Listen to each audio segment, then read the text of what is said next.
stress, we weren't feeling bad about themselves going to accelerated class. But we used the criteria that we had.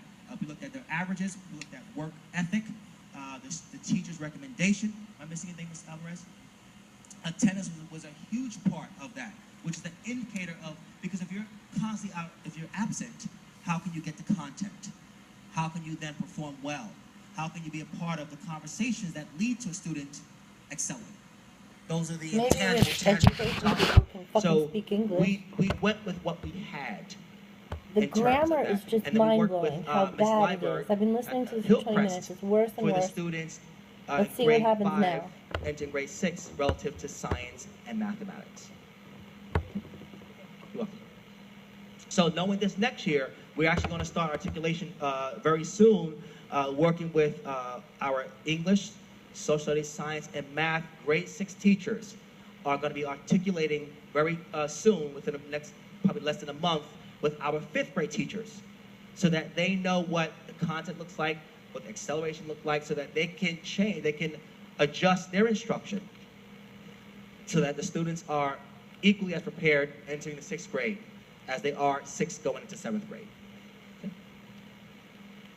And then this is the F&P that I referenced earlier in terms of our assessment calendar and schedule that I referenced earlier. F&P, we have 3 assessments there, as well as SRI with the 2 there.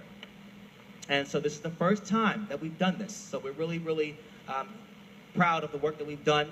And this was, so that we are clear, this was vetted through our CIA. It wasn't Mr. Lewis, Dr. Fine, Dr. Campolongo, Mr. Callahan, and Mrs. Smith-Moore sitting down saying this is what we want to do. I presented this along with team to the CIA, and they had questions. And it was voted whether or not we were right, Dr. Fine, whether or not we were going to accept this, and we did. So it wasn't where we just designed and said, here it is. It went through the process of some folks who actually honestly sitting here, who are on the CIA committee, to vet this schedule. It's doable. We did it. The word of the year is that. The next slide, I believe, speaks to that. And so here we have our F&P gradient scale. And you can see here the students going from students who are at kindergarten level all the way down to our students who are on 6th, 7th, and 8th grade, which would be our level students Z. Who and this are morning, on Dr. Fine 6th, showed 7th, and 8th our grade. staff what our grade 6 numbers look like. What our grade And 6 once numbers again, look like. This There's no better way to say that? just confirms what our teachers knew in April, what the state results indicate for us in August, actually July as it were.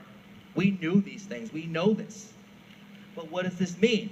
Once again, challenges we turn into opportunities for us as a building. Challenges in terms we of how to turn perform. But I was actually speaking with Ms. McKay back there, into us and what as a building. she said she discovered in testing our 8th graders. And so this F&P right here, 6th grade was tested in June. 7th grade was tested in June. Now, if we were to test them in September, there's automatically some fallback because the students don't have that routine. Most of them don't. That routine of every day in the classroom, homework and such, they have. So we felt that if we had tested them, it was kind of like a false positive, if you will. So we went with the 8th grader because the 8th graders were not tested at all last year. 6th grade, we inherited from 5th grade, so we had their tests. And we tested every 6th graders who are now 7th graders. So the 8th grader, the ones who we just tested as of, I think it was Friday, right, Ms. McKay? Friday. We wrapped up. And speak with Ms. McKay, what we realize is that it's not that our students don't have comprehension. It's the fluency. It's the pacing. It's that they're not reading they're not reading quick enough. So that impacts comprehension. We know that. They're not reading. And so what I thought in talking with her, that if we were to have a simulation where we gave the same New York State exam, something similar to that, and we spread it over time, instead of it being, 1 day, we gave them 2 days.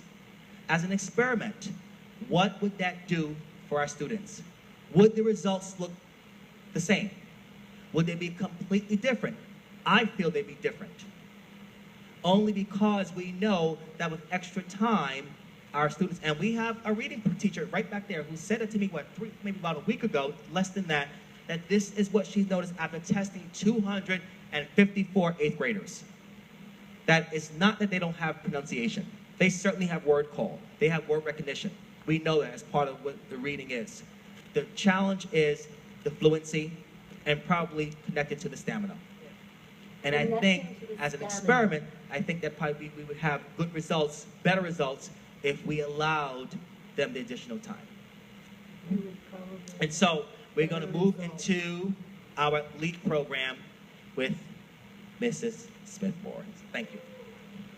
Our LEAP program has 5 components. There's an early morning session, there's our after-school session, we have a Saturday Academy program, we have a Family University program, and we do a summer enrichment program. Our early morning session runs from 6:40 to 7:40 in the morning, Monday through Friday, which offers a session for our students for academic support.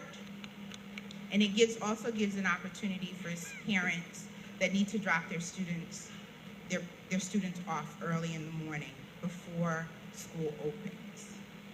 Our afternoon session runs Tuesday, Wednesdays, and Thursdays from 3 o'clock to 6 o'clock p.m., which has an academic session and an enrichment session.